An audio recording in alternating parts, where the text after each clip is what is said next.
Apple Vision Pro. There's a lot of talk going on about this device. Some people are saying it's canceled, it's over. Others are saying it's pure speculation. What's happening?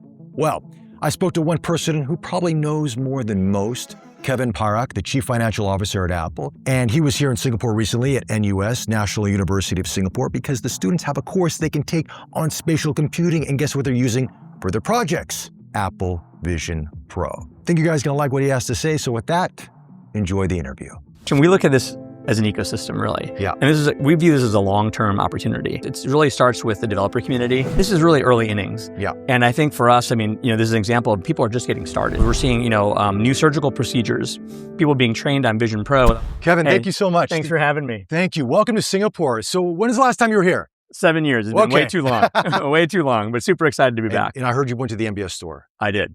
Beautiful. Incredible. Blew me away. Like walking through the tunnel and seeing it, really my eyes lit up. It was pretty awesome experience. It is absolutely amazing. Now I want to talk a little bit about doing this here in Singapore. Yeah. Like why Singapore? Is it this part of the region that's becoming very exciting for development and so forth like that? Well, Gabe and I talked about it. We've been in Singapore for 45 years now, right. And we've always had a long history here. And Singapore's always been a forward-thinking place, just innovative spirit. And everybody we work with has always been very, very welcoming of trying to try new things, and we love that part of it. And so I think it's appropriate to me that we see the level of innovation that we saw today here, which, and NUS seems like a very unique place as far as, having a spatial computing program, which is very unique in many places. Now, speaking of this, of course, we're here at NUS today, seeing some projects with Apple Vision Pro and spatial computing. Was there a project that sort of just stood out to you going, ooh, that is interesting? All of them were extraordinary, honestly. What I love seeing what people do their products is just always, inspirational for us. I would say for me personally, what was kind of interesting was MetaView, because my mom just went through some surgery and rehab, and it just kind of resonated for me. If she would have, she always forgets to do her exercises properly. And I think that being able to visualize it and see it, I think it's a pretty awesome tool for people to use. And so I love that part of it. Right. We're just in the process of redesigning some things in our house, and even just the architectural piece of it, and being able to look at, the spatial ward, being able to make design changes on the fly. And I love the fact that you're using AI to kind of think about just physical things too, which is the airflow as well. The airflow, that was incredible. That was amazing. You can move that around. So even if you're doing a house, not even a hospital, but you can actually see where the ventilation is going to come in. And speaking of that, just talking about education. You guys have been a proponent of education for years. Yeah. Right? Are there things that you're seeing from students now when you're using, let's say, Apple Vision Pro or spatial computing that your development team's going, wait a second, we never thought of this. This is interesting. Yeah. Well, education is a core value of ours, as you know. And we've had a long history of it. And I think for us, just, what's super inspiring is we just see students, students have this innate intellectual curiosity. They have this spirit of just, invention and exploration and experimentation. And we see with a lot of products, they kind of do things that we never imagined. And I think this is just another example of what we're seeing today of just students embracing and kind of experimenting with things that are really solving real problems and reimagining ways people can learn, people can kind of design. It's pretty neat. It's really blow away. Now, let's talk about spatial computing as a whole like this. What kind of resources and commitments does it take to create this sort of ecosystem? Yeah, look, at Apple, we care about every detail. And we always try to think about how we can enrich, users' lives and the user experience. And for us, I think it, really took that goal and thinking about all the different technological innovations. This was a huge cross-functional effort across Apple.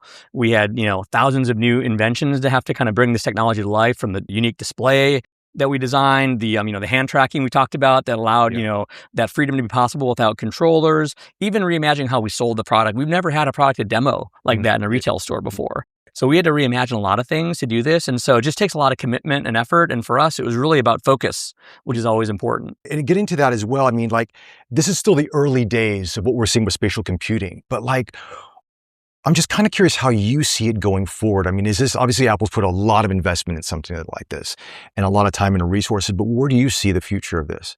Yeah, this is really early innings.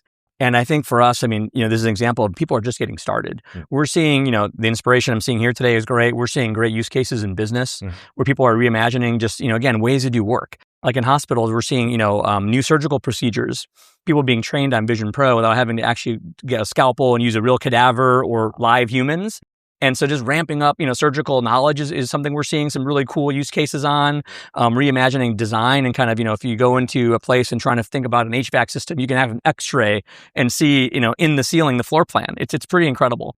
So there's all sorts of ways people are, and we're super inspired by it. And we just think people are just getting started. You know, what I'm kind of trying to get with this is like trying to understand it, how you guys look at something like Apple Vision Pro. This is obviously a premium price product. And maybe it's not at the same level of sales as like an iPhone or a MacBook Pro, but do you guys look at that as a product only, or do you look at it as an ecosystem and really building that up? We look at this as an ecosystem, really. And we view this as a long-term opportunity. In a long-term kind of profound way, spatial computing can be, really impactful to people. And so from us, it really starts with the developer community and having a great developer community. I think, we've done a lot of work in creating tools that allow developers to develop, spatial apps for visionOS. Right. And we're seeing continued, increase in number of apps we're seeing in the store. That the range of them is better. The quality of them is improving. And so we love I would say the kind of the vibrancy of the developer community when it comes to this platform. And one last question, just a fun one. Yeah, sure. Because you get all the tools, you get all the toys. When you have Apple Vision Pro on, what's your go-to? I like to watch immersive content, honestly, because I don't have a lot of time. So it gives me an escape to get away. And just being able to see like some of the immersive content in like 3D format is just pretty incredible to me, what the team has been able to do. And so it really does reimagine like your experiential kind of immersions, which I think is pretty amazing. Yeah. So awesome. Kevin, thank you so much. Bobby, thank you so much for having me. Appreciate it. Thank you. Appreciate it. Thank you. All right. Take care. You too.